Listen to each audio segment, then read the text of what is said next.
Дінімізде, ғұлама ғалымдардың айтуы бойынша да, адам баласы жетістікке жету үшін, отбасының ынтымағы мен сыйластығын сақтап қалу үшін көп нәрсені айта беруі дұрыс емес деп есептелінеді. Осы орайда ешкімге айтуға болмайтын 5 құпиямен бөлісеміз. Қызық болса, алдымен арнамызға тіркеліп қоюды ұмытпаңыз. Ендеше біз бастаймыз. Ешкімге айтуға болмайтын 5 құпия.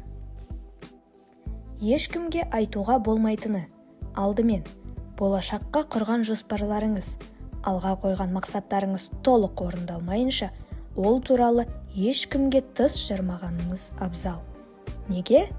Өйткені психологтардың айтуы бойынша, адам алға қойған мақсаттарын айтқанда, ми оны істелініп бітті, яғни бұл орындалды деп қабылдайды екен. Нәтижесінде, бұл істі орындайын деп құлшынып отырған адамның желі шыққан доптай болып еңбекке деген талпынысы басылып, бойына жалқаулық бітетін көрінеді. Қазақ арық айтып семіз жоқ деген сөзді осыған айтса керек. Бұл орайда тарихтан алған үлкен дәлел бар. Тарихта алғашқы ұшақты ойлап тапқан ағайынды Уилбер мен Уорбел Райттар еді. Алғашында жұрт оларды мүлдем танымады. Себебі олар өз мақсатына жету үшін оны ешкімге жарияға жар салмай-ақ өз еңбектерімен айналысты.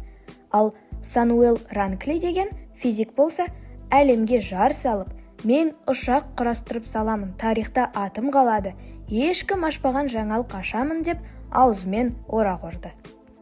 Нәтижесінде барша халық үміт күткен Самуэльдің жоспары орындалмай, сәтсіздікке ұшырады.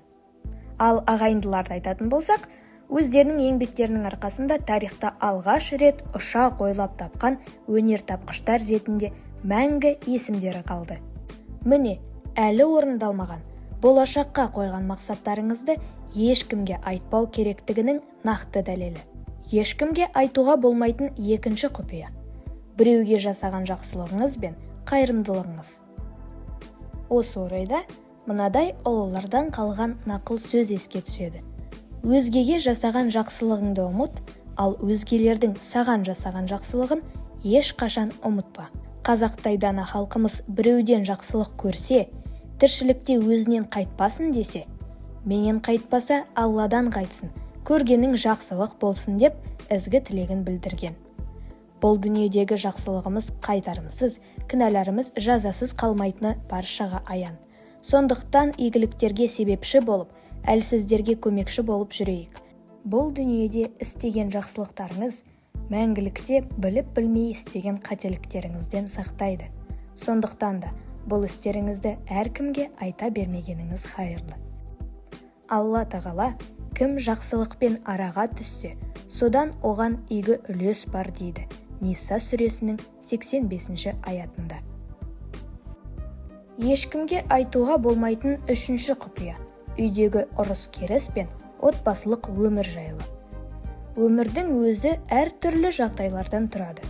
Отбасы болғандықтан кейде қуаныш, кейде реніш пен келіспеушіліктер, махаббат пен сыйластық бәрі болып жатады. Кейде әйел адамдар эмоцияға берілгіш болғандықтан үйдегі ұрыс жанжалды күйеуінің не істеп не қойғанын құрбылары мен таныстарына айтып жатады. Бұл мүлде дұрыс емес. Себебі сырыңды айтып, досым деп жүрген адамның да досы бар екендігін ұмытпа. Ал егер қиналып, сырыңыз ішіңізге сыймай бара жатса, анаңыз бен бауырыңызға айтыңыз. Себебі жақын адамдар бір-біріне кең сияқты, бір-бірінің кемшілігін жауып тұрады. Сонымен қатар, отбасыңыздағы ішіп жегеніңіз, жүріп тұрғаныңыз, төсек қатынасыңыз, бұлар жайлы жақ ашудың өзі қате. Дінімізде бұл жайлы қатаң тыйым салынады. Сондықтан, отбасыңыздың берік, жақындарыңызбен ара қатынасыңыз сыйластықта болғанын қаласаңыз, артық сөз сөйлеуге тырыспаңыз. Ешкімге айтуға болмайтын төртінші құпия.